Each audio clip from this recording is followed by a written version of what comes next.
प्यारे भक्तों, यह कहानी है एक नास्तिक लड़के की जिसका नाम राकेश था। लेकिन उसे अपना यह नाम पसंद नहीं था, इसलिए उसने अपना नाम रॉकी रख लिया था। वह अपने गांव से दूर एक शहर में डांसिंग क्लब में काम करता था और हमेशा रंग भरी जिंदगी जीने में मसरूफ़ रहता था। सुबह से शाम तक उसका जीवन नाच गान और शराब में व्यतीत होता था। एक बार की बात है, वह अपने काम से कुछ दिनों के लिए दूर होना चाहता था। दरअसल वह शोर शराबे वाली जिंदगी से बोर होने लगा था और अपने जीवन में कुछ बदलाव ढूंढ रहा था। लेकिन उसके गांव के अलावा और कोई दूसरा स्थान नहीं था कि जहां वह जा सके। तभी रॉकी अपने दादाजी के बने गांव के घर में जाना तय करता है और कुछ दिन वहीं रहने का विचार बनाता है। दरअसल कुछ साल पहले रॉकी के माता पिता इस दुनिया से जा चुके थे और वह अनाथ हो चुका था। उसके आगे पीछे कोई भी नहीं था। गांव जाना भी उसे अच्छा नहीं लग रहा था, लेकिन मजबूरी बस वह गांव के सफ़र पर निकल जाता है। जैसे ही वह गांव की सीमा रेखा में पहुंचता है, उसकी नज़र एक बरगद के पेड़ पर पड़ती है जिसके चारों तरफ लोगों का हुजूम लगा होता है और गांव के लोग बरगद के पेड़ को लाल कलर के चंदन से रंग रहे होते हैं। रॉकी को यह सब देखकर अजीब लगता है। दरअसल वह इन सब मान्यताओं पर यकीन नहीं करता था, उसे यह सब ढोंग लगता था। रॉकी गांव के अंदर अपने घर की ओर बढ़ जाता है और अपने घर पहुंचकर देखता है कि घर की हालत बहुत जर्जर हो चुकी थी, लेकिन फिर भी वह रहने लायक तो था ही। इसलिए वह अंदर प्रवेश कर जाता है और साफ सफाई करके रहने लायक व्यवस्था बनाने में जुट जाता है। गांव में कुछ पड़ोसी इतने सालों के बाद इस घर को खुलते देखते हैं तो उस लड़के से पूछ बैठते हैं, बेटा तुम कौन हो? तब वह अपना परिचय देता है और कहता है, यह मेरे दादाजी का घर था।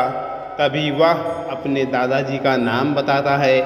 गांव के बुजुर्ग लोग उसे पहचान लेते हैं और कहते हैं, बेटा कोई आवश्यकता हो तो हमें बताना और जब तक तुम्हें रहना है आराम से रहो। रॉकी भी मुस्कुराते हुए जवाब देता है, जी जरूर। लेकिन रॉकी का ध्यान अभी उस बरगद पर ही अटका था। तभी रॉकी एक बुजुर्ग व्यक्ति के पास जाकर बरगद के पेड़ से जुड़ी हुई बातों को पूछता है। तो बुजुर्ग व्यक्ति बताते हैं कि वह हमारी कुलदेवी है जिसकी पूजा हम हर महीने करते हैं और उन्हीं की वजह से इस गांव में खुशहाली बनी रहती है। बुजुर्ग व्यक्ति की बात सुनकर रॉकी जोर जोर से हंसने लगा और कहने लगा, आज के ज़माने में भी आप लोग कितनी पिछड़ी हुई बातें कर रहे हैं।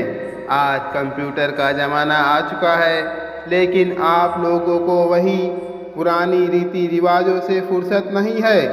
रॉकी की ऐसी अपमानजनक बातें सुनकर बुजुर्ग को गुस्सा आ जाता है और वह रॉकी को बुरा भला कहता है। रॉकी भी बुजुर्ग की बात से नाराज होकर वहाँ से चला जाता है और कसम खाता है कि जब तक इस गांव की इन सब रीति रिवाजों की पोल ना खोल लूँ तब तक यहाँ से नहीं जाऊँगा। अगले दिन शाम के वक्त गांव वाले अपनी फसलों की पूजा करने के लिए खेतों में जा रहे होते हैं और रॉकी भी उनके पीछे पीछे खेत तक पहुंच जाता है और छुपकर देखता है। काफ़ी देर तक इंतज़ार करने के बाद गांव के लोग पूजा करके वापस चले जाते हैं, लेकिन रॉकी के दिमाग में विरोध का ज्वालामुखी फूट पड़ा था और वह अपनी बात को सच साबित करने के लिए कुछ भी करने को तैयार था। तभी वह खेतों के किनारे दिए जलते देखता है और उसके दिमाग में आता है, क्यों ना खेतों में आग लगा दी जाए, फिर कौन उनकी फसलों की रक्षा करेगा। अब देखता हूँ कौन सी कुलदेवी आती है बचाने के लिए। वह गांव वालों के खेतों में आग लगा देता है और देखते ही देखते आग बढ़ने लगती है और रॉकी गांव की तरफ तेजी से भागने लगता है ताकि उसे कोई देख ना सके। लेकिन जैसे ही वह अपने घर के पास पहुंचता है, वह देखता है कि उसका घर आग की लपटों से झुलस रहा है और गांव के लोग पानी से आग बुझाने में लगे हुए हैं। उसे कुछ समझ नहीं आता फिर यह कैसे हुआ। तभी वह जाकर वहाँ के लोगों से हड़बड़ाते हुए पूछता है कि यह आग कैसे लगी।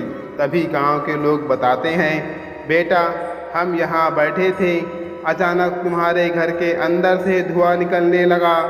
हमें लगा कि तुम अंदर खाना बना रहे हो, लेकिन कुछ देर में तुम्हारे पूरे घर में आग फैल चुकी थी और हम सभी लोग इसे बुझाने का प्रयास कर रहे हैं। लेकिन रॉकी को अपनी गलती का एहसास हो रहा था। उसे लगा कि अब गांव वालों को मैं क्या कहूँगा।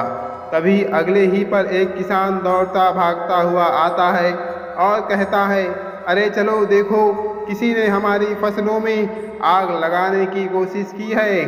और गांव की भीड़ अपने खेतों की तरफ भागने लगती है और रॉकी भी पीछे पीछे जाता है ताकि किसी को इस पर शक न हो।